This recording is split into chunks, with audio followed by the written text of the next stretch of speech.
Hey Hope City, just checking in with another segment of Cup of Joe, Cup of Jesus, meaning we're going to brew a cup of coffee and we're going to talk about Jesus for just a moment. Now, this past weekend we talked about the Gospel of John and the story of where Jesus resurrects Lazarus from the dead.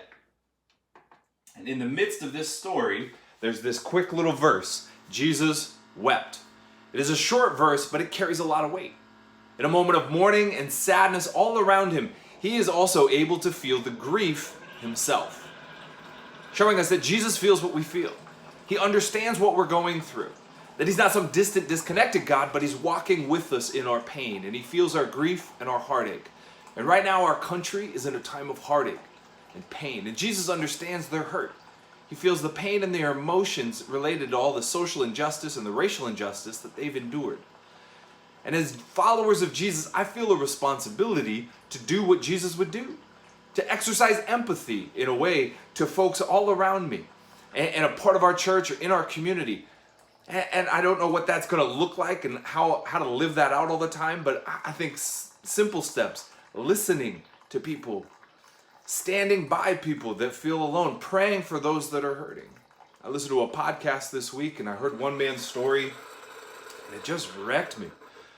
I found myself beginning to cry. I felt myself not knowing what to do next. I just engaged in a moment of prayer and a moment of worship because that's all I could think to do after hearing this man's story of his own struggles and this African-American man just laying it all out there.